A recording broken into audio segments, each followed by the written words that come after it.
সেলিম ও দেলোয়ার হত্যা। বছর ঘুরে এলো 1984 সাল। আবার ফিরে এলো ভাষা আন্দোলনের শহীদের মাস, ফেব্রুয়ারি মাস। আওয়ামী লীগ সভানেত্রী বঙ্গবন্ধু কন্যা জননেত্রী শেখ হাসিনার নতুন বছরের নির্দেশ, এরশাদের বিরুদ্ধে আবারও ছাত্র আন্দোলন করতে হবে। 3রা ফেব্রুয়ারি 1984 সাল, ধানমন্ডি 32 নম্বরে বঙ্গবন্ধু ভবনে বিকেল 4টায় বসল এক রুদ্ধদ্বার বৈঠক। বৈঠকে নেত্রী যে কোনো প্রকারেই হোক ছাত্র আন্দোলন করার কঠোর নির্দেশ দিলেন। শুরু হলো আবার ছাত্র হত্যার নতুন পরিকল্পনা। একদিকে চলতে লাগলো ছাত্র হত্যাকারী পুলিশ অফিসার হাফিজুর রহমান লস্করদের ভাড়া করার কাজ, অন্যদিকে চলতে লাগলো সাধারণ ছাত্রদের খেপিয়ে তুলে ছাত্র আন্দোলন সংগঠিত করার কাজ। শেখ হাসিনার প্রত্যক্ষ নির্দেশে ও তত্ত্বাবধানে খুবই দ্রুত ছাত্র হত্যাকারী পুলিশ অফিসারদের ভাড়া করার কাজ সম্পূর্ণ হলো। কিন্তু আন্দোলন করার নানাভাবে বহু রকম চেষ্টা তদবির করেও ছাত্রদের আন্দোলনে শরিক করা গেল না। গোটা ছাত্র সমাজই এরশাদের বিরোধী, কিন্তু আন্দোলনের নেতৃত্বের প্রশ্নে ছাত্র সমাজ শেখ হাসিনা এবং আওয়ামী লীগকে বিশ্বাস করল না। বেগম জিয়া এবং বিএনপির তখনও তেমন কোনো অস্তিত্ব অনুভব করা যায়নি। দিন গড়িয়ে যায়, কিন্তু ছাত্র আন্দোলনের তেমন কোনো লক্ষণ দেখা যাচ্ছে না। এদিকে ছাত্র হত্যাকারী আর্ম পুলিশেরা 83-র মধ্য ফেব্রুয়ারিতে সংঘটিত ছাত্র হত্যার অনুরূপ পরিকল্পনা ও কর্মসূচি হাতে নিয়ে অধীর আগ্রহে অপেক্ষা করছে এবং গত মধ্য ফেব্রুয়ারির ন্যায় একটা ছাত্র মিছিল নিয়ে বিশ্ববিদ্যালয়ের বাইরে আসার জন্য বারবার তাগাদা দিচ্ছেন বঙ্গবন্ধু কন্যা জননেত্রী শেখ হাসিনা। দিন যায়, কিন্তু আন্দোলনের কোনো খবর নেই। এক পর্যায়ে জননেত্রী শেখ হাসিনা অধৈর্য হয়ে তোমাদের দ্বারা কিছুই হবে না বলে ক্ষোভ প্রকাশ করলেন। অনেক চেষ্টা করেও 105 ছাত্রের একটা মিছিল নিয়ে আমরা বিশ্ববিদ্যালয়ের বাইরে আসতে পারলাম না। ফলে গত 83-র মধ্য ফেব্রুয়ারির ন্যায় ছাত্র হত্যা সম্ভব না হওয়ায় হত্যার ধরন পাল্টানো হলো। আর্ম পুলিশের কোম্পানি কমান্ডার পুলিশের সিনিয়র এসপি হাফিজুর রহমান লস্কর ছাত্র হত্যা পরিকল্পনায় আর্ম পুলিশের পরিবর্তে রায়েট পুলিশকে সম্পৃক্ত করে এবং নতুন পরিকল্পনা অনুযায়ী ঠিক হয় যে 20-50 জনের একটা মিছিল কোনো রকমের যে কোনো দিন বিশ্ববিদ্যালয়ের যে কোনো দিক দিয়ে বাইরে নিয়ে এলেই রায়েট পুলিশ, যে পুলিশ 24 ঘন্টা বিশ্ববিদ্যালয়ে থাকে, ছাত্র হত্যা পরিকল্পনা সফল করে দেবে। সাধারণ ছাত্র তো দূরের কথা, ছাত্রলীগের নেতাকর্মীরাই মিছিলে আসতে চায় না। এদিকে নেত্রীর কড়া নির্দেশ, ছাত্রলীগের একটা খণ্ড মিছিল নিয়ে হলেও বিশ্ববিদ্যালয়ের বাইরে যেতে হবে, নইলে তোমাদের দায়িত্ব থেকে বিদায় নিতে হবে। 28শে ফেব্রুয়ারি বিশ্ববিদ্যালয় ক্যাম্পাসের বাইরে যাওয়ার সিদ্ধান্ত হলো এবং যথারীতি এই সিদ্ধান্ত জননেত্রী বঙ্গবন্ধু কন্যা শেখ হাসিনাকে জানানো হলো।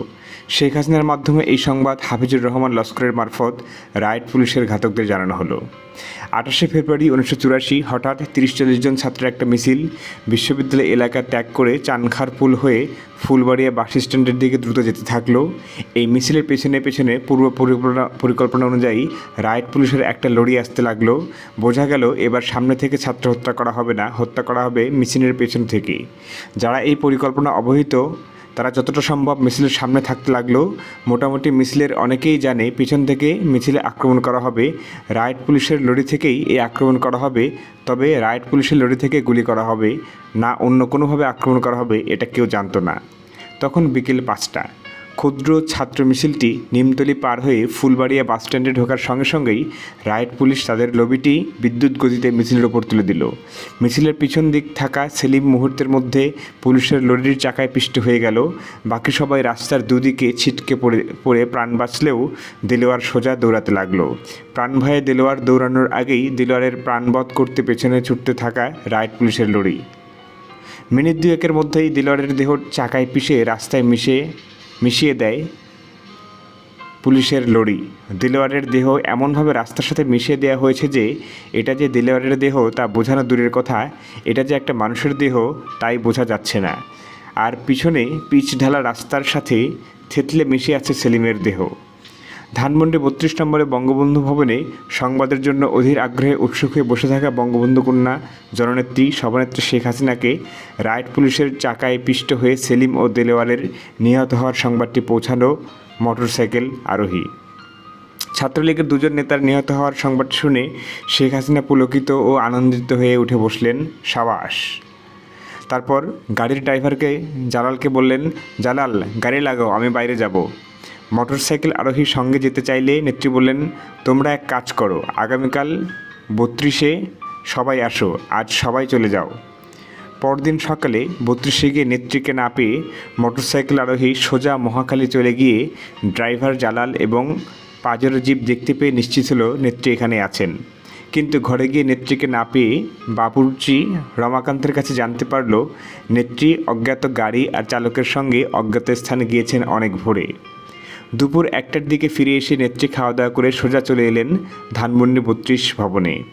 ছাত্রলীগের বেশ কিছু নেতা বিকেল 3টায় ধানমন্ডি 32 নম্বরে বঙ্গবন্ধু ভবনে এসে সভানেত্রী শেখ হাসিনার কাছে ছাত্রলীগ নেতা সেলিম ও দেলোয়ারকে পুলিশের লবির চাকায় পিষ্ট করে নির্মম ও নিষ্ঠুরভাবে হত্যা করার প্রতিবাদে সামরিক এক নায়ক স্বৈরাচারী এরশাদের বিরুদ্ধে তীব্র আন্দোলন করার কর্মসূচি চাইলে সভানেত্রী শেখ হাসিনা এই বলে ছাত্রদেরকে সান্ত্বনা দেন যে আমাদের মূল শত্রু জিয়াউর রহমান এবং তার দল বিএনপি। জিয়া তো শেষ। জেনারেল এরশাদ বিএনপির কাছ থেকে মাত্র কিছুদিন হলো ক্ষমতা দখল করেছে। আমাদের এখন প্রধান কাজ বিএনপিকে চিরতরে শেষ করে দেওয়া। এই মুহূর্তে আমরা জেনারেল এরশাদের বিরুদ্ধে সরাসরি যাব না। আমাদের মূল শত্রু বিএনপি, এটা মনে রাখতে হবে। ছাত্রনেতারা সেলিম ও দিলারের হত্যার জন্য আবেগাপ্লুত হলে শেখ হাসিনা বলেন, আবেগপ্রবণ হয়ে লাভ নেই, সময় হলেই এদের পরিবারকে পুষিয়ে দেওয়া হবে। ছাত্রনেতারা কোনো রকম কর্মসূচি ছাড়াই ভগ্ন হৃদয়ে বঙ্গবন্ধু ভবন ত্যাগ করল। দেশদ্রোহী অসভ্য বাহিনী। 3রা মে 1984-এর এক পরন্ত বিকেলে ধানমন্ডি বঙ্গবন্ধু ভবনে বসে গল্প করছেন বঙ্গবন্ধু কন্যা জননেত্রী শেখ হাসিনা সহ কয়েকজন। গল্পে গল্পে 71-এর মুক্তিযুদ্ধ ও পাকিস্তানি সেনাবাহিনীর প্রসঙ্গ উঠল 71-এর মুক্তিযুদ্ধের মধ্য দিয়ে গড়ে ওঠা বাংলাদেশ সেনাবাহিনীর কথা। জননেত্রী শেখ হাসিনা বাংলাদেশ সেনাবাহিনী সম্পর্কে বললেন, এটা একটা সেনাবাহিনী হলো? এটা একটা বর্বর, নরপিশাচ, উচ্ছৃঙ্খল, লোভী, বেয়াদব বাহিনী। এই বাহিনীর আনুগত্য নেই, শৃঙ্খলা নেই, মানবিকতা নেই, মান্যগণ্য নেই, নেই দেশপ্রেম। এটা একটা দেশদ্রোহী অসভ্য হায়নার বাহিনী। তোমরা পাকিস্তান সেনাবাহিনীর কথা বলো, সারা বিশ্বে পাকিস্তান সেনাবাহিনীর মতো এত ভদ্র, নম্র, সভ্য, বিনয়ী এবং আনুগত্যশীল বাহিনী খুঁজে পাওয়া যাবে না। পাকিস্তান সেনাবাহিনীর মানবিকতা বোধের কোনো তুলনাই চলে না। কি অসম্ভব সভ্য আর নম্র তারা। 25শে মার্চ রাতে তারা পাকিস্তান আর্মি এলো, এসে আব্বাকে বঙ্গবন্ধু শেখ মুজিব স্যালুট করলো, মাকে স্যালুট করলো, আমাকেও স্যালুট করলো। স্যালুট করে তারা বলল, স্যার, আমরা এসেছি শুধু আপনাদের নিরাপত্তা দেওয়ার জন্য, অন্য কোনো কিছুর জন্য নয়। আপনারা যখন খুশি যেখানে খুশি যেতে পারবেন, যে কেউ আপনার এখানে আসতে পারবে। আমরা শুধু আপনাদের নিরাপত্তা নিশ্চিত করব। আপনারা বাইরে গেলে আপনাদের নিরাপত্তার জন্য আমরা আপনাদের সঙ্গে যাব। কেউ আপনাদের এখানে এলে আমরা তাকে ভালোভাবে তল্লাশি করে তারপর ঢুকতে দেব। এসবই করা হবে আপনাদের নিরাপত্তার জন্য। সত্যি পাকিস্তানি সেনাবাহিনী যা করেছে তা সম্পূর্ণ আমাদের নিরাপত্তার জন্যই করেছে। 26শে মার্চ দুপুরে আব্বাকে যখন পাকিস্তানি আর্মিরা নিয়ে যায়, তখন জেনারেল টিক্কা খান নিজে এসে আব্বাকে ও মাকে স্যালুট দিয়ে আদবের সাথে দাঁড়িয়ে বিনয়ের সাথে শেখ মুজিবকে বলে, স্যার, আপনাকে প্রেসিডেন্ট ইয়াহিয়া খান আলোচনার জন্য নিয়ে যেতে বলেছেন। আমি আপনাকে নিয়ে যেতে এসেছি। আপনাকে নেওয়ার জন্য বিশেষ বিমান তৈরি, স্পেশাল ফ্লাইট রেডি। আপনি তৈরি হয়ে নেন এবং আপনি ইচ্ছে করলে ম্যাডাম বেগম মুজিব সহ যে কাউকে সঙ্গে নিতে পারেন। আব্বা মার সঙ্গে আলোচনা করে একাই গেলেন। পাকিস্তান আর্মি যতদিন ডিউটি করেছে এসেই প্রথমে স্যালুট দিয়েছে। শুধু তাই নয়, আমার দাদির সামান্য জ্বর হলে পাকিস্তানিরা হেলিকপ্টার করে টুঙ্গিপাড়া থেকে দাদিকে এনে পিজি হাসপাতালে চিকিৎসা করিয়েছে। জয় তখন পেটে, আমাকে প্রতি সপ্তাহে সিএমএইচ নিয়ে চেক আপ করাতো। জয় হওয়ার 1 মাস আগে আমাকে সিএমএইচে ভর্তি করিয়েছে। 71 সালে জয় জন্ম হওয়ার পর পাকিস্তান আর্মিরা খুশিতে মিষ্টি বাটোয়ারা করেছে এবং জয় হওয়ার সমস্ত খরচ পাকিস্তানিরাই বহন করেছে। আমরা যেখানে খুশি যেতাম। পাকিস্তানিরা 2টি জিপ করে আমাদের সাথে যেত, নিরাপত্তার জন্য পাহারা দিত। আর বাংলাদেশের আর্মিরা জানোয়ারের দল, অমানুষের দল। এই অমানুষ জানোয়ারেরা আমার বাবা, মা, ভাই সবাইকে মেরেছে। এদের যেন ধ্বংস হয়। 86-র নির্বাচন। 1984 সালের 28শে ফেব্রুয়ারি ছাত্রলীগ নেতা সেলিম ও দেলোয়ার নিহত হওয়ার পর বঙ্গবন্ধু কন্যা শেখ হাসিনা যার পরনাই চেষ্টা করেও আর ছাত্র আন্দোলন করতে পারলেন না। ইত্যবসরে সামরিক স্বৈরাচার জেনারেল হোসেন মোহাম্মদ এরশাদ পাকাপোক্তভাবে রাষ্ট্রীয় ক্ষমতাকে নিজের সম্পূর্ণ নিয়ন্ত্রণে নিয়ে যায়। যদিও এরই মাঝে নীরবে নিঃশব্দে বেগম খালেদা জিয়ার নেতৃত্ব বিএনপি উল্লেখযোগ্য একক রাজনৈতিক শক্তিতে প্রতিষ্ঠিত হলো। এরশাদ তার ক্ষমতাকে নিরঙ্কুশ করেই 1986-তে সংসদ নির্বাচনের ঘোষণা ও প্রস্তাব দেন। এরশাদের প্রস্তাবিত সংসদ নির্বাচনে অংশগ্রহণ করা না করার বিষয় নিয়ে দেশের রাজনৈতিক মহল ও নেতাদের মধ্যে ব্যাপক আলাপ আলোচনা শুরু হলে বেগম খালেদা জিয়া এবং তার দল বিএনপির পক্ষ থেকে এরশাদের নির্বাচনী ফাঁদে পা না দিয়ে এরশাদ হটাও আন্দোলন করার প্রস্তাব দেয়। তখন জননেত্রী বঙ্গবন্ধু কন্যা শেখ হাসিনার সাথে গুলশানের জনৈক ব্যবসায়ী এসআই চৌধুরীর সিরাজুল ইসলাম চৌধুরী গুলশানের বাসায় তৎকালীন DGDFI director general of defence force intelligence brigadier Mahmudul হাসানের সাথে গোপন বৈঠক হয়। ব্রিগেডিয়ার মাহমুদুল হাসান জেনারেল এরশাদের পক্ষ থেকে ব্যক্তিগতভাবে শেখ হাসিনাকে নির্বাচনে অংশগ্রহণ করার অনুরোধ করেন এবং নির্বাচনী সকল ব্যয়ভার বহন করার প্রতিশ্রুতি দিলে শেখ হাসিনা আন্দোলনের অংশ হিসেবে নির্বাচনে অংশগ্রহণ করার পক্ষে মত দেন।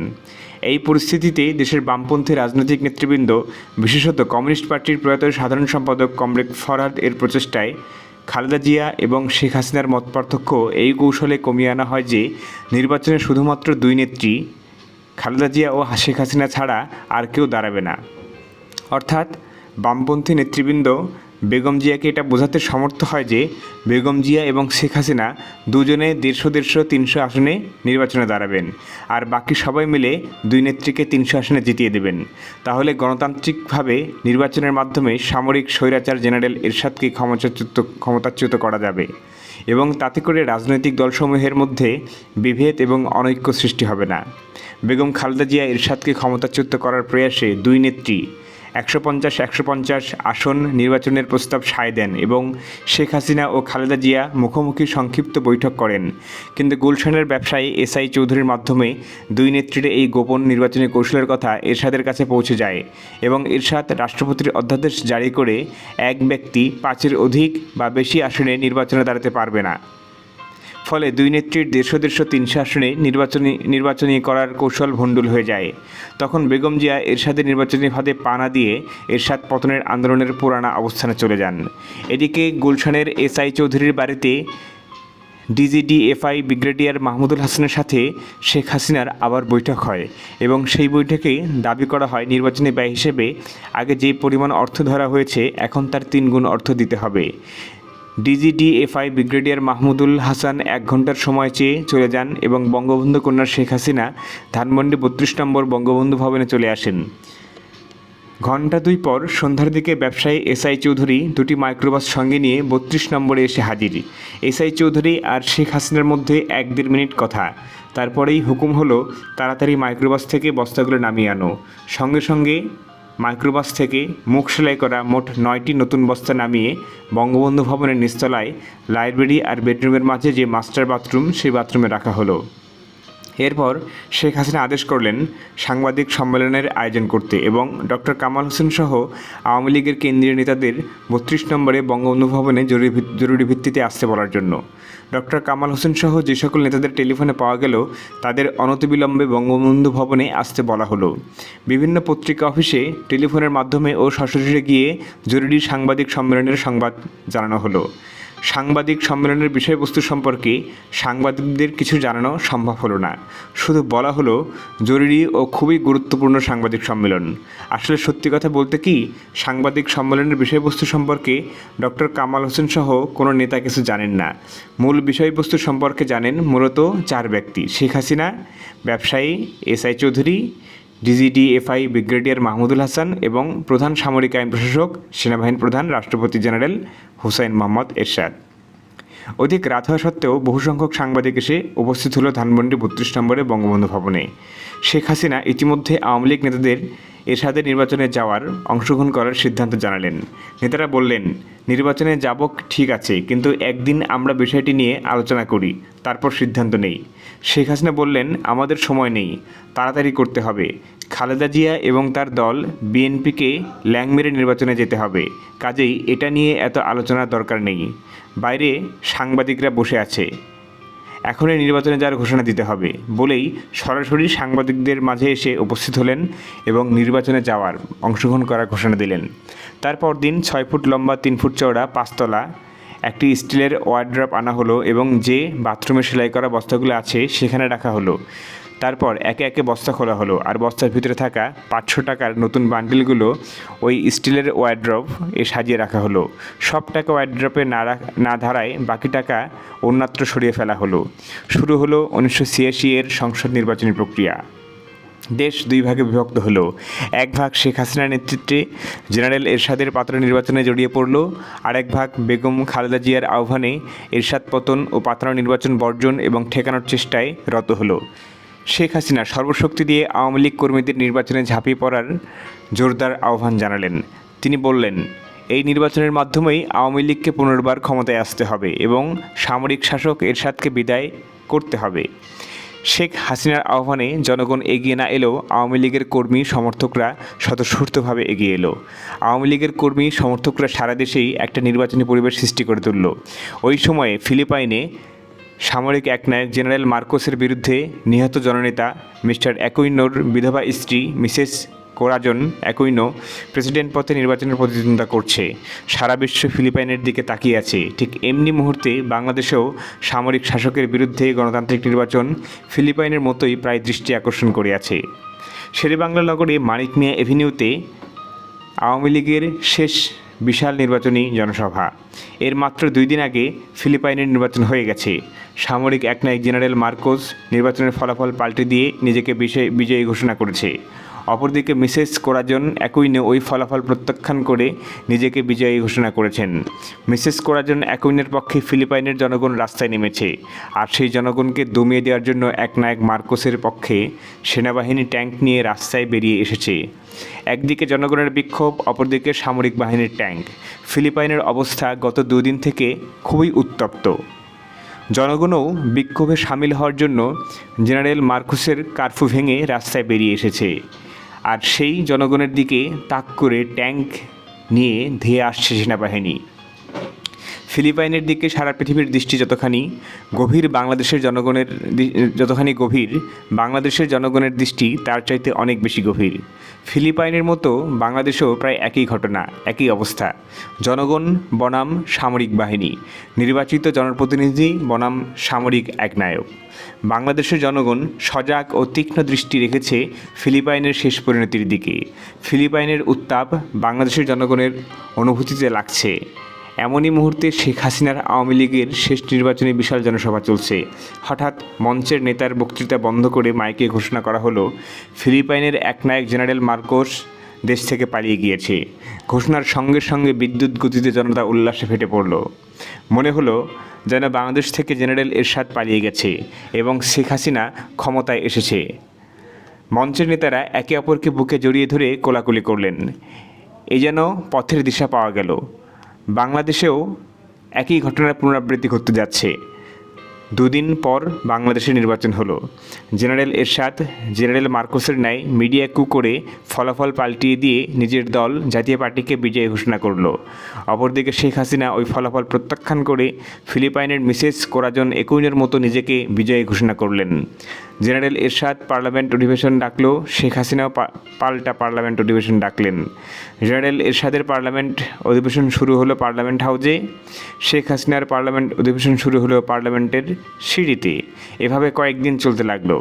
একদিন সন্ধ্যার পর গুলশানের ব্যবসায়ী এসআই চৌধুরী ধানমন্ডি 32 নম্বরে বঙ্গবন্ধু ভবনে 3টি মাইক্রোবাস নিয়ে এলেন। আগে থেকে অপেক্ষায় থাকা বঙ্গবন্ধু কন্যা জননেত্রী শেখ হাসিনা দৌড়ে এলেন এবং এসআই চৌধুরীকে নিয়ে বঙ্গবন্ধু ভবনের লাইব্রেরিতে বসিয়ে সঙ্গে সঙ্গে তিনি বেরিয়ে এসে মাইক্রোবাস থেকে দ্রুত ছালার বস্তাগুলোর আগের জায়গায় নামিয়ে রাখতে বললেন। যথারীতি বস্তাগুলো নামিয়ে নির্দিষ্ট জায়গায় রাখা হলো। এবার বস্তা হলো 13টি। নেত্রীকে বস্তা নামানো শেষ হয়েছে জানানো হলো। নেত্রী মাইক্রোবাসের সঙ্গে আসা বঙ্গবন্ধু ভবনের বাইরে থাকা সাদা পোশাকের অস্ত্রধারী ব্যক্তিদের চা খাওয়ানোর কথা বললে এসআই চৌধুরী আপত্তি করে এখনই চলে যেতে হবে বলে বিদায় নিলেন। নেত্রী তাকে মাইক্রোবাসে তুলে দিয়ে ফিরে এলেন। অনুমান করা গেল নির্বাচনে যাওয়ার আগে 9 বস্তায় 10 কোটি টাকা ছিল, আর এখন 13 বস্তায় 15 কোটি টাকা। বাংলাদেশের জনগণের আশা আকাঙ্ক্ষা ছিল জননেত্রী শেখ হাসিনা ফিলিপাইনের মিসেস কোরাজন অ্যাকুইনোর মতো আপোষহীন থাকবেন, জনগণকে রাস্তায় বেরিয়ে আসার আহ্বান জানাবেন। জনগণ রাস্তায় বেরিয়ে আসবে, সামরিক একনায়ক এরশাদের বিরুদ্ধে আন্দোলন করবে। এরশাদ জনগণের বিপক্ষে সেনাবাহিনী এবং ট্যাঙ্ক নামাবে। জনতার প্রতিরোধের মুখে সেনাবাহিনী এবং ট্যাঙ্ক অকার্যকর হবে। সামরিক স্বৈরাচার এরশাদ দেশ থেকে পালিয়ে যাবে, কিন্তু না, বঙ্গবন্ধু কন্যা জননেত্রী শেখ হাসিনা জনতার সমস্ত আশা আকাঙ্ক্ষা জলাঞ্জলি দিয়ে নীরবে নিঃশব্দে চুপিসারে স্বৈরাচারী জেনারেল এরশাদের পার্লামেন্টে যোগ দিলেন এবং এরশাদের পার্লামেন্টের বিরোধী দলের নেত্রী হলেন। দেশ থেকে সামরিক শাসন এবং সমরনায়ক স্বৈরাচারী এরশাদ তো গেলই না, বরং ৮৬ নির্বাচনের পাতানো খেলায় সামরিক জেনারেল একনায়ক এরশাদ পূর্বের মতোই চাইতে আরও শক্তিশালী রূপে জগদ্দল পাথরের ন্যায় জনগণের ঘাড়ে চেপে বসল। আন্দোলন আন্দোলন খেলা। স্বৈরাচারী জেনারেল এরশাদের সঙ্গে বঙ্গবন্ধু কন্যা জননেত্রী শেখ হাসিনাকে রেখে বেগম খালেদা জিয়া একক আন্দোলন করলে কাঙ্ক্ষিত ফল আসবে না ভেবে মোটরসাইকেল আরোহী আন্দোলনের আন্তরিকতার বিষয়ে প্রশ্ন করলে বঙ্গবন্ধু কন্যা শেখ হাসিনা জবাব দেন, আমি শেখ হাসিনা আছি ম্যাডামের খালেদা জিয়ার পিছনে পিছনে। ম্যাডাম খালেদা জিয়া যে কর্মসূচি দেবে আমিও শেখ হাসিনা সেই কর্মসূচি দেব, যাতে মনে হয় আমি শেখ হাসিনা ও আন্দোলনে আছি। আন্দোলন সফল করে তোলার প্রশ্নে আওয়ামী লীগ কর্মীদের বলিষ্ঠ ভূমিকা বিষয়ে জানতে চাওয়া হলে জননেত্রী শেখ হাসিনা বলেন, আওয়ামী লীগ কর্মীদের বলে দেব তারা যেন আন্দোলন আন্দোলন খেলা করে, কিন্তু আন্দোলন যেন না করে, অর্থাৎ আন্দোলনের সাথে থেকে আন্দোলনের পিঠে ছুরি মারতে হবে। ম্যাডামকে খালেদা জিয়া ব্যর্থ করে করে ঘরে বসিয়ে দিতে হবে, আর যাতে রাজনীতির নাম না নেয়। জনগণ এবং আওয়ামী লীগের মাঠকর্মীরা এরশাদ পতনের আন্দোলনের জন্য এতই উদ্গ্রীব যে আন্দোলন প্রশ্নে বঙ্গবন্ধু কন্যা জননেত্রী শেখ হাসিনার স্পষ্ট নির্দেশ থাকা সত্ত্বেও তারা আওয়ামী লীগ কর্মীরা আন্দোলনে বলিষ্ঠ ভূমিকা পালন করতে থাকে। যখন আওয়ামী লীগের কর্মীদের কাছে জননেত্রী শেখ হাসিনা আন্দোলন না করার গোপন নির্দেশ পৌঁছানো হলো, তখন আওয়ামী লীগ কর্মীরা জননেত্রী শেখ হাসিনার মুখ থেকে সরাসরি এই নির্দেশ শুনতে চাইল। কিন্তু বঙ্গবন্ধু কন্যা শেখ হাসিনার পক্ষে সরাসরি এই নির্দেশ দেওয়া সম্ভব হলো না। ফলে আন্দোলনের নেতৃত্ব দিতে বেগম খালেদা জিয়া আর জীবন দিতে থাকলো নূর হোসেন সহ আওয়ামী লীগ কর্মীরা। ৮৬ পার্লামেন্ট ভেঙে দেয়া। ১৯৮৭ সালে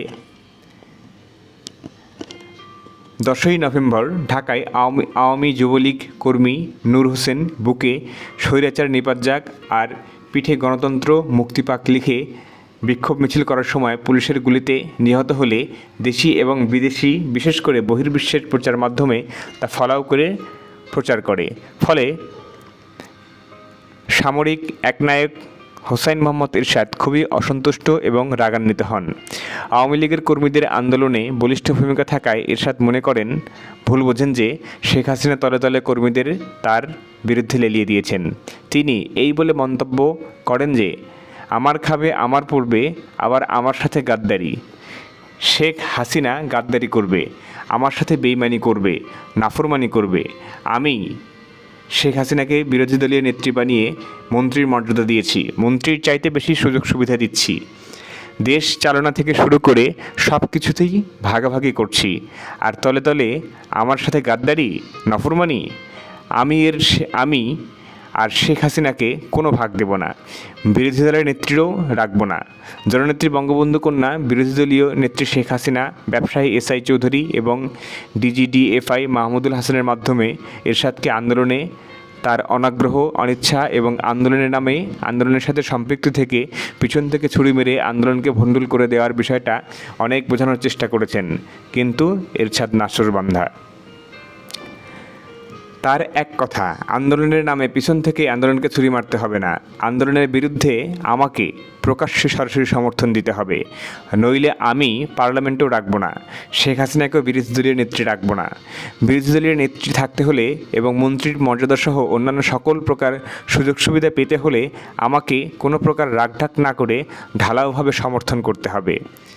শেখ হাসিনা কৌশলগত কারণে প্রকাশ্যে সরাসরি ঢালাওভাবে জেনারেল এরশাদকে সমর্থন করতে অক্ষমতা প্রকাশ করলে অবশেষে এরশাদ 1988 সালে মাত্র 2 বছর আগে গড়া তার নীল নকশার পার্লামেন্ট ভেঙে দেয় এবং নতুন করে দ্বিতীয়বার তার নীল নকশার পার্লামেন্ট নির্বাচন দিয়ে জাসদের আসম রব বর্তমানে শেখ হাসিনার মন্ত্রীকে পার্লামেন্ট বিরোধী দলের নেতা বানান। এরশাদ পতন ও তত্ত্বাবধায়ক সরকার। জনতা স্বৈরাচারী এরশাদ বিরোধী আন্দোলনে সর্বোচ্চ ত্যাগ স্বীকারে প্রস্তুত হয় এবং বেগম জিয়া ভেতরে ভেতরে জনতার মাঝে আপসহীন নেত্রীরূপে প্রতিষ্ঠিত হন। অবস্থা বেগতিক দেখে শেখ হাসিনার বেগম খালেদা জিয়ার আন্দোলনের সাথে পুরোপুরি সম্পৃক্ত হওয়া ছাড়া কোনো গতান্তর থাকে না। আগে থেকেই আওয়ামী লীগের মাঠকর্মীরা এরশাদ হটাও আন্দোলনে তাদের বলিষ্ঠ ভূমিকা বজায় রেখেছে। এখন শেখ হাসিনা বাধ্য হয়ে আন্দোলনে আসায় আন্দোলন আরও বেগবান হয়েছে। জননেত্রী শেখ হাসিনা এবং দেশনেত্রী খালেদা জিয়া দুই নেত্রীর আন্দোলন প্রসঙ্গে বৈঠক হলো। আন্দোলন আরও তুঙ্গে উঠল। দুর্বার গণ আন্দোলন চলতে থাকলো। স্বৈরাচার সামরিক একনায়ক জেনারেল এরশাদ কারফিউ জারি করলো, সেনাবাহিনীকে জনগণের বিপক্ষে রাস্তায় নামালো, কিন্তু জনগণকে দমানো গেল না। জনগণ ইস্পাতদৃঢ় ঐক্য গড়ে জেনারেল এরশাদের কারফিউ ভাঙল, সেনাবাহিনীর সাথে সংঘর্ষ শুরু করলো। সারা দেশে স্ফুলিঙ্গের মতো আন্দোলনের আগুন ছড়িয়ে পড়ল ছাত্র, যুবক আর জনতার আন্দোলনের মুখে বিশ্ববিহায়া স্বৈরাচারী এরশাদের সকল কূটকৌশল আর শক্তি পরাস্ত হতে থাকল। জেনারেল এরশাদ ছাত্রনেতাদের ক্রয় করার জন্য শত কোটি টাকা খরচ করল এবং জেলখানা থেকে দাগী অপরাধীদের ছাড়িয়ে এনে কোটি কোটি টাকা আর অস্ত্র দিয়ে আন্দোলন দমনের ব্যবস্থা করল। এই দাগী অপরাধীরাই 1990 সালের 27 নভেম্বর ঢাকা বিশ্ববিদ্যালয় লাইব্রেরির পূর্ব দক্ষিণ কোণায় দূর থেকে গুলি করে ডাক্তার মিলনকে হত্যা করল। ডাক্তার মিলন নিহত হওয়ার সঙ্গে সঙ্গে ছাত্র জনতার আন্দোলন দাবানলের রূপ নিল। আন্দোলন নতুন মোড় নিল, ঠিক যেমন 1969-এ আসাদ হত্যার পর হয়েছিল। অনির্দিষ্টকালের হরতাল ও কারফিউতে দেশের সমস্ত কিছু অচল, চলছিল শুধু পিকেটিং, মিছিল, টিয়ার গ্যাস আর গুলি। এরশাদ পতন, সেনাবাহিনীর ভূমিকা। সেনাবাহিনীর উচ্চপদস্থ অফিসারগণ সেনাবাহিনীর প্রধান লেফটেন্যান্ট জেনারেল নুরুদ্দিন খানকে, বর্তমান শেখ হাসিনা সরকারের মন্ত্রী, সেনাবাহিনীর উচ্চপদস্থ অফিসারদের একটি গোপন বৈঠক করতে বাধ্য করল এবং এই বৈঠকে প্রেসিডেন্ট জেনারেল এরশাদকে আর সমর্থন না দেওয়ার সিদ্ধান্ত হয়। সেনাবাহিনী প্রধান লেফটেন্যান্ট জেনারেল নুরুদ্দিন খানকে বৈঠকের এই সিদ্ধান্ত প্রেসিডেন্ট এরশাদকে জানিয়ে দেওয়ার দায়িত্ব দিলে তিনি, সেনাপ্রধান নুরুদ্দিন খান, এই দায়িত্ব পালনে অপারগতা প্রকাশ করলে নবম ডিভিশনের সাভার ক্যান্টনমেন্টের GOC major general Abdus Salam, বর্তমান আওয়ামী লীগের এমপি, রেড ক্রিসেন্ট সোসাইটির চেয়ারম্যান, বৈঠকের এই সিদ্ধান্ত প্রেসিডেন্ট এরশাদকে জানিয়ে দেওয়ার দায়িত্ব নেন এবং বৈঠক থেকে সোজা ঢাকা সেনাভবনে গিয়ে প্রেসিডেন্ট এরশাদকে সেনাবাহিনীর উচ্চপদস্থ অফিসারদের বৈঠকে তাকে আর সমর্থন না করার সিদ্ধান্তের কথা স্পষ্ট জানিয়ে দেন। তখন স্বৈরাচারী হুসাইন মোহাম্মদ এরশাদ সম্পূর্ণ হতবিহ্বল হয়ে পড়ে এবং তারপরেই পদত্যাগ করার সিদ্ধান্ত নেয়। এই পদত্যাগেই সিদ্ধান্ত কার্যকর করার জন্য প্রথম উপরাষ্ট্রপতি মওদুদ আহমেদ পদত্যাগ করেন এবং সুপ্রিম কোর্টের প্রধান বিচারপতি শাহাবুদ্দিন আহমেদ উপরাষ্ট্রপতি হন। তারপর রাষ্ট্রপতি জেনারেল এরশাদ উপরাষ্ট্রপতি বিচারপতি শাহাবুদ্দিন আহমেদের কাছে পদত্যাগ করলে উপরাষ্ট্রপতি শাহাবুদ্দিন আহমেদ অস্থায়ী রাষ্ট্রপতি হন এবং তার নেতৃত্বে তত্ত্বাবধায়ক সরকার গঠন করে 1991 সালের 27 ফেব্রুয়ারি জাতীয় সংসদের নির্বাচন দেন। বাংলাদেশের ইতিহাসে এই প্রথম দেশের সবকটি রাজনৈতিক দল স্বাধীন, মুক্ত এবং স্বেচ্ছায় স্বতঃস্ফূর্তভাবে রাষ্ট্রপতি বিচারপতি শাহাবুদ্দিন আহমেদের নেতৃত্বে গঠিত তত্ত্বাবধায়ক সরকারের অধীনে জাতীয় সংসদ নির্বাচনে অংশগ্রহণ করে। নির্বাচনী প্রক্রিয়া দ্রুত এবং জোরদারভাবে এগিয়ে চলছে। নির্বাচনে অংশগ্রহণকারী সকল দল প্রার্থী মনোনয়ন চূড়ান্ত করেছে। দেশের জনগণও এই প্রথম মুক্ত, স্বাধীন এবং নিরপেক্ষভাবে আমার ভোট আমি দেব, যাকে খুশি তাকে দেওয়ার মুদিরের মনোভাব নিয়ে আগামী 27 ফেব্রুয়ারি 1991 সাল ভোট দেবার স্বতঃস্ফূর্ত সিদ্ধান্ত নেয়। সারা দেশে চলে ব্যাপক নির্বাচনী প্রচার অভিযান। পোস্টার আর দেয়াল লিখনে ভরে গেছে সমস্ত জায়গা। দিবারাত্রি চলছে মিছিল, মিটিং। আওয়ামী লীগ এবং বিএনপি মূলত এই দুটি দলের মধ্যে তীব্র নির্বাচনী প্রতিদ্বন্দ্বিতা হবে। বিএনপি ও আওয়ামী লীগ এই দুটি দলের কোথায় কে জিতে কে হারে বলা কঠিন। এরই মধ্যে এক সাংবাদিক সম্মেলনে জননেত্রী বঙ্গবন্ধু কন্যা আওয়ামী লীগ নেত্রী সভানেত্রী শেখ হাসিনা বললেন, বিএনপি 10টির বেশি সিট পাবে না, অর্থাৎ বিএনপি 300 আসনের মধ্যে 10 আসনে বিজয়ী হবে এবং 290 আসনে পরাজিত হবে। স্কুল, কলেজ, অফিস, আদালত, ঘরে বাইরে, মাঠে ঘাটে সর্বত্র নির্বাচনী আলোচনা আর প্রচারণা। এক কথায় নির্বাচনী প্রচারণা এখন তুঙ্গে। আজ 10 ফেব্রুয়ারি ধানমন্ডি বঙ্গবন্ধু ভবনের একটি কক্ষে রুদ্ধদ্বার বৈঠক বসল। সামনে 27 ফেব্রুয়ারি নির্বাচন। এই নির্বাচন উপলক্ষে আজকের বৈঠক। এই বৈঠকের আলোচনায় মোটরসাইকেল আরোহী যুক্তি দিয়ে বুঝিয়ে বলল, আওয়ামী লীগ ক্ষমতায় যাবে না। আগামী 27 ফেব্রুয়ারি নির্বাচনে আওয়ামী লীগ পরাজিত হবে এবং জননেত্রী বঙ্গবন্ধু শেখ হাসিনা ঢাকার 2টি আসনেই পরাজিত হবেন। বৈঠকে উপস্থিত রবিউল আলম চৌধুরী, বর্তমানে প্রধানমন্ত্রী শেখ হাসিনার পিএস মুক্তাদির চৌধুরী ক্ষিপ্ত হয়ে বলেন, মিয়া, আওয়ামী লীগ ক্ষমতায় যাবে না মানে কি? আওয়ামী লীগ তো ক্ষমতায় যেই আছে। ওই যে পাশের ঘরে বসে আছে হোম সেক্রেটারি, সংস্থাপন সচিব, পররাষ্ট্র সচিব, অন্য পাশের ঘরে বসে আছে পুলিশের আইজি, একটু আগে এসেছিল সেনাবাহিনীর প্রধান জেনারেল নুরুদ্দিন খান। তারপরেও বলেন আওয়ামী লীগ ক্ষমতায় যাবে না, শেখ হাসিনা প্রধানমন্ত্রী হবে না। মোটরসাইকেল আরোহী বলে সেক্রেটারিরা যতই বসে থাকুক, পুলিশ প্রধান, সেনাপ্রধান যতই সালাম দিয়ে যাক, 27শে ফেব্রুয়ারি নির্বাচনে জিতে আওয়ামী লীগের ক্ষমতায় যাওয়ার সম্ভাবনা খুবই কম। এই কথা বলার সঙ্গে সঙ্গে বৈঠকে উপস্থিত জননেত্রী বঙ্গবন্ধু কন্যা শেখ হাসিনা ক্রুদ্ধ স্বরে বলেন, তুমি এখনই বের হয়ে যাও, আর আসবে না। বের হয়ে যেতে যেতে মোটরসাইকেল আরোহী বলে, নেত্রী, আপনি বের করে দিলে আমি বেরিয়ে যেতে বাধ্য, তবে যা বললাম আর কদিন পরেই তা আপনি বুঝবেন। 1991-এর 27শে ফেব্রুয়ারি শুধু বাংলাদেশের নির্বাচনী ইতিহাসে নয়, উপমহাদেশের নির্বাচন ইতিহাসে এক নজিরবিহীন দৃষ্টান্ত স্থাপন করে নরনারী নির্বিশেষে জনগণ হাসতে হাসতে নিজেদের ভোটাধিকার প্রয়োগ করল। ভোট গণনায় দেখা গেল আওয়ামী লীগ পরাজিত হলো। ঢাকার 2 আসনেই জননেত্রী বঙ্গবন্ধু কন্যা শেখ হাসিনা বিপুল ভোটে ব্যক্তিগতভাবে পরাজিত হলেন। বেগম খালেদা জিয়া ও তার বিএনপি নির্বাচনে বিজয়ী হলেন। জননেত্রী বঙ্গবন্ধু কন্যা শেখ হাসিনা নির্বাচনে ফলাফল প্রত্যাখ্যান করে বললেন, ভোটের সূক্ষ্ম কারচুপি হয়েছে, আর সূক্ষ্ম কারচুপির মাধ্যমেই আমাকে পরাজিত করা হয়েছে। আমি এই ফলাফল মানি না, এবং বেগম জিয়া সরকার গঠন করলে আমি 1 মিনিটেও খালেদা জিয়াকে সুস্থ থাকতে দেব না। পদত্যাগ নাটক। হঠাৎ জননেত্রী বঙ্গবন্ধু কন্যা শেখ হাসিনা সাংবাদিকদের কাছে ঘোষণা করলেন, তিনি, শেখ হাসিনা, আওয়ামী লীগের সভানেত্রীর পদ থেকে পদত্যাগ করেছেন। সংশ্লিষ্ট সকল মহলে এই পদত্যাগের ঘটনা আলোড়ন সৃষ্টি করল। আওয়ামী লীগের কেন্দ্রীয় কমিটির নেতারা তো হতবাক কেন্দ্রীয় অফিস নির্বাহীরা। বলা নেই ক নেই, দলের সভানেত্রী শেখ হাসিনা ঘোষণা করলেন তিনি পদত্যাগ করেছেন। কিন্তু তিনি পদত্যাগ করলেন কার কাছে? কোথায় তার পদত্যাগপত্র? দলের কেন্দ্রীয় কার্যালয়ে কোনো কেন্দ্রীয় নির্বাহীর কাছে সভানেত্রীর পদত্যাগপত্র নেই। কেন্দ্রীয় নির্বাহী কমিটির মিটিংয়ে তিনি পদত্যাগ করলেন না। তাহলে তিনি পদত্যাগ করলেন কোথায় এবং কার কাছে? তিনি পদত্যাগ করেছেন বলে সাংবাদিকদের কাছে ঘোষণা করলেনই বা কীভাবে? সভানেত্রী শেখ হাসিনার এই পদত্যাগের বিষয় নিয়ে দলের ভেতরে ও বাইরে চলছে জল্পনা কল্পনা। কেউ বলছেন না তিনি পদত্যাগ করেননি, কেউ বলছেন না তিনি স্বয়ং পদত্যাগ করেছেন বলে ঘোষণা দিয়েছেন। এদিকে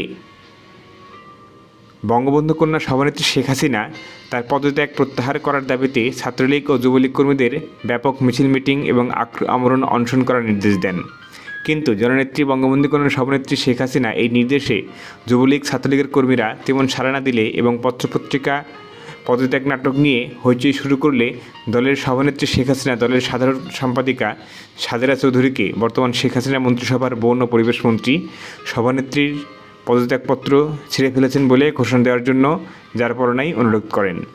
এই অনুরোধের পরিপ্রেক্ষিতে সাজেদা চৌধুরী সভানেত্রী শেখ হাসিনা তার কাছে পদত্যাগপত্র দিলে তিনি তা ছিঁড়ে ফেলেছেন বলে ঘোষণা দেন এবং পদত্যাগ নাটকের অবসান ঘটান। মোটরসাইকেল আরোহী পুনরায় ফিরে এলে জননেত্রী বঙ্গবন্ধু কন্যা বিরোধী দলীয় নেত্রী সাদর সম্ভাষণ জানিয়ে তার, শেখ হাসিনার ব্যক্তিগত পরামর্শকের দায়িত্ব ও মর্যাদা পুনরায় ফিরিয়ে দেন। মোটরসাইকেল আরোহী জননেত্রী বঙ্গবন্ধু কন্যা বিরোধী দলীয় নেত্রী শেখ হাসিনাকে সদ্য সমাপ্ত নির্বাচন সম্পর্কে এবং নতুন সরকার সম্পর্কে আর কোনো কঠোর উক্তি না করে ধৈর্য ধরে অপেক্ষা করার পরামর্শ দেন। টাকার বিনিময়ে রাষ্ট্রপতি প্রার্থী। রাষ্ট্রপতি নির্বাচনে শাহাবুদ্দিন আহমদের স্থলে নতুন রাষ্ট্রপতি নির্বাচনের সময় বিরোধী দলীয় নেত্রী জননেত্রী বঙ্গবন্ধু কন্যা শেখ হাসিনা হাজী মকবুল হোসেন, বর্তমানে আওয়ামী লীগের ধানমন্ডি মোহাম্মদপুর থানার এমপি এবং মোহাম্মদপুর থানা আওয়ামী লীগের সভাপতিকে 30 লক্ষ টাকার বিনিময়ে আওয়ামী লীগের পক্ষ থেকে রাষ্ট্রপতি পদপ্রার্থী করেন।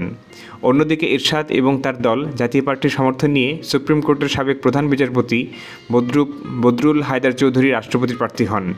বিরোধী দলীয় নেত্রী জননেত্রী বঙ্গবন্ধু কন্যা শেখ হাসিনা হাজী মকবুলকে রাষ্ট্রপতির প্রার্থী করে ডাকলে তার এবং তার দল আওয়ামী লীগের ভাবমূর্তি ক্ষুণ্ণ হবে, ঐতিহ্য নষ্ট হবে ইত্যাদি বুঝিয়ে সাবেক প্রধান বিচারপতি বদরুল হায়দার চৌধুরীকে সম্মিলিত বিরোধী দলীয় প্রার্থী করার পরামর্শ দিলে এক পর্যায়ে তিনি রাজি হন এবং বিচারপতি বদরুল হায়দার চৌধুরীকে ধানমন্ডি 32 নম্বরে বঙ্গবন্ধু ভবনে ডেকে এনে আলাপ আলোচনা শেষে জননেত্রী বিরোধী দলীয় নেত্রী বঙ্গবন্ধু কন্যা শেখ হাসিনা বিচারপতি বদরুল হায়দার চৌধুরীকে জামাতে ইসলামী বাংলাদেশ আমির যুদ্ধাপরাধী 71-এর ঘাতক অধ্যাপক গোলাম আজমের সঙ্গে দেখা করে দোয়া নিয়ে আসার জন্য বলেন।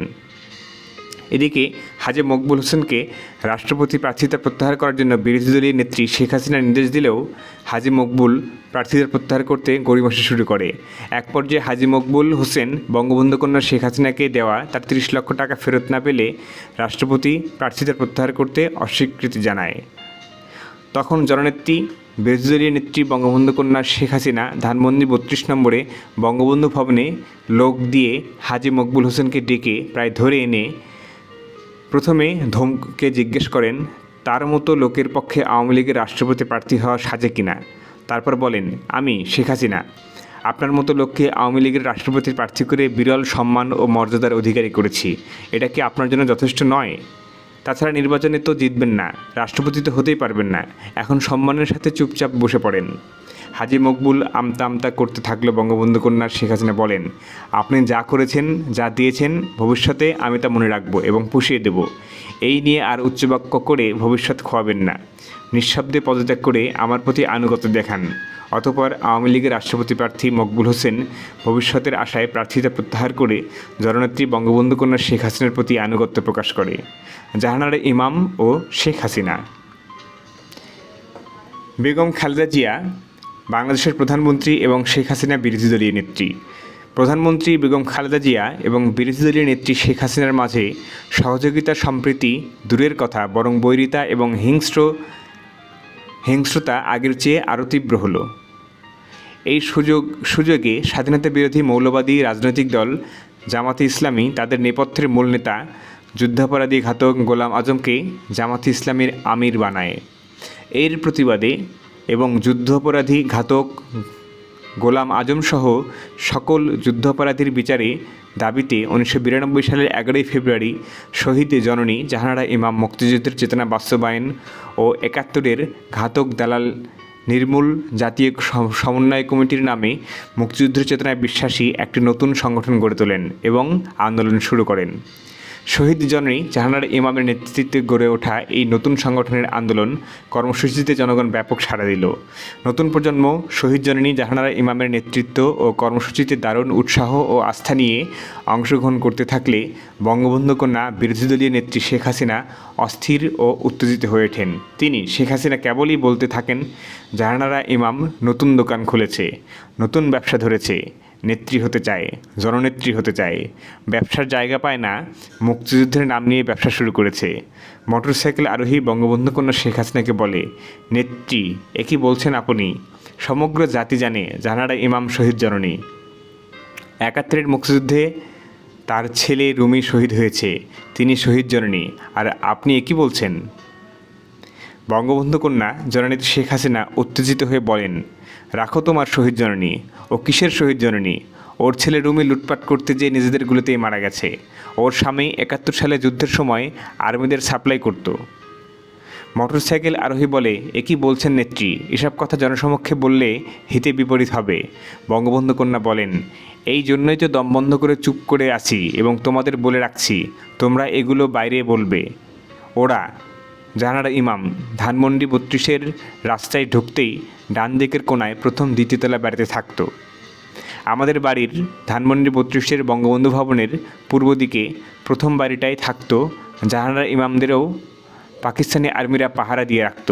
জাহানারা ইমামের স্বামী পাকিস্তানি আর্মিদের সাপ্লাই করত। ওই সময় প্রচুর টাকা পয়সা কামিয়েছে এরা, আর এখন এসেছে মুক্তিযুদ্ধের চেতনা বাস্তবায়ন করতে। আসলে জাহানারা ইমাম এসেছে আমার নেতৃত্ব দখল করতে। আমি নির্বাচনে হেরেছি, এই সুযোগে তলে তলে খালেদা জিয়ার সাথে লাইন করে জননেত্রী হওয়ার পরিকল্পনায় আছে জাহানারা ইমাম। আর তাই গোলাম আজমের বিচার, যুদ্ধাপরাধীর বিচার, মুক্তিযুদ্ধের চেতনা বাস্তবায়ন ইত্যাদি নানা কথার আড়ালে নেত্রী হওয়ার খামেশে আছে। তোমরা এর থেকে সাবধানে থাকবে এবং আমাদের সকল কর্মীদের সাবধানে রাখবে, কেউ যেন জাহানারা ইমামের খপ্পরে না পড়ে। মোটরসাইকেল আরোহীর প্রশ্ন, নেত্রী আপনি কি জাহানারা ইমামের ঘাতক দালাল নির্মূল কমিটির কর্মসূচিতে যাবেন না? বঙ্গবন্ধু কন্যা শেখ হাসিনা জবাব দেন, সে আমি যাই বা না যাই তোমরা যাবে না, আর আওয়ামী লীগের কোনো কর্মীকে যেতে দেবে না। বোঝো না, আমার তো ইচ্ছে না থাকলেও অনেক জায়গায় যেতে হয়। জাহানারা ইমামের মুক্তিযুদ্ধের নামে দেওয়া কর্মসূচিতে হয়তো আমি শেখ হাসিনা কৌশলগত কারণে যাব, কিন্তু তোমরা যাবে না। গোলাম আজম ও শেখ হাসিনার বৈঠক। শহীদ জননী জাহানারা ইমাম মুক্তিযুদ্ধের চেতনা বাস্তবায়ন